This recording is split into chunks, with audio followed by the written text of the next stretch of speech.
पाहणी केलेली आहे, काय व्यवस्था करण्यात येणार आहे, कशी स्ट्रॅटेजी ठेवण्यात आलेली आहे, किती कार्यकर्ते येणार आहेत आणि काय प्लॅनिंग? आम्ही आज एकत्र पाहणी केली आहे। या कार्यक्रमाचं निमंत्रण माननीय उद्धव ठाकरे, राज ठाकरे यांनी महाराष्ट्रातल्या तमाम मराठी माणसाला दिलेलं आहे आणि गर्दी समोर आपण समुद्र बघताय।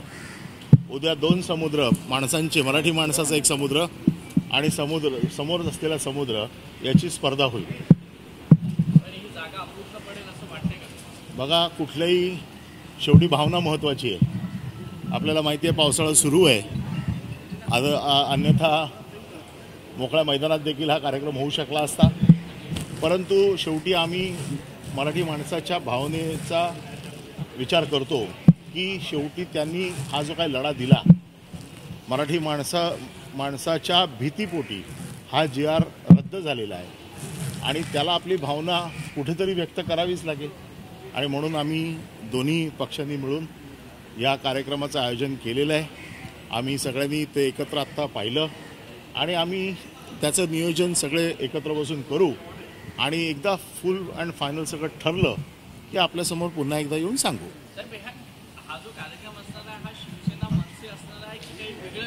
नाही, हा कार्यक्रम मराठी माणसाचा असेल। या कार्यक्रमाला सगळ्याच पक्षांनी पहिलाच सांगितलं, कुठलाही राजकीय अजेंडा असणार नाही, अजेंडा एकच आहे, मराठीचा। त्याच्यामुळे जरी आयोजक ठाकरे बंधू असले तरी देखील हा मराठी माणसाचा कार्यक्रम आहे, मराठीसाठीचा कार्यक्रम आहे। या कार्यक्रमात कुठलाही राजकीय विषय नाही। गर्दी जमणार नाही म्हणून दोघे एकत्र येऊन गर्दी जमणार नाही त्यामुळे दोघे एकत्र येतात। तुझं वय काय? गर्दी, ठाकरे आणि गर्दी हे समीकरण आजपर्यंत महाराष्ट्रात कधी तुटलंय का? ज्यांनी आज कधी बोलले असतील त्यांनी ह्या गर्दीचे चटके कायम बघितलेले आहेत आणि चटकेची या गर्दीची ऊब देखील घेतलेली आहे।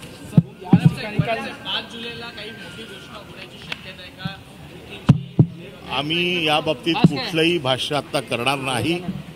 आम्हाला एकच गोष्ट माहिती आहे, मराठी माणसाचा हा विजय आहे, तो साजरा करण्यासाठी आम्ही सगळे एकत्र येतोय। साहेब, काल याच ठिकाणी मुख्यमंत्री देवेंद्र फडणवीस यांनी सुद्धा भाषण केलं आणि थेट या संपूर्ण सभेवर आणि तुम्ही मिळवलेल्या विजयावर सुद्धा टीका केली की कुणाचा विजय नाही झालाय, आम्ही याच्याबद्दल समिती सुद्धा आखली।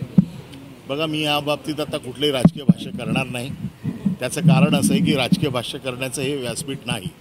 राजकीय उत्तरं त्यांना जी द्यायची आहे ती जिथे जिथे राजकीय व्यासपीठ आहे तिथे देऊ।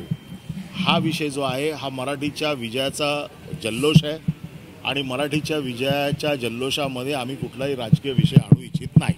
पक्ष नेहमी म्हणताय की उद्धव ठाकरेंच्या संदर्भात त्रिभाषा सूत्र लागू केलं होतं, त्यांचा GR याच्या बाबतीतला सविस्तर खुलासा मी केलेला आहे। सगळे GR मी दिलेले आहेत, सगळी वस्तुस्थिती मी आपल्यासमोर वारंवार मांडलेली आहे। आता वारंवार खोटं बोलवून एखादी गोष्ट नॅरेटिव्ह सेट करण्याचा त्यांचा प्रयत्न आहे। त्यांना झालेला पराभव जिवारी लागलेला आहे आणि म्हणून हे खोटं बोलतायत असं माझं स्पष्ट मत आहे।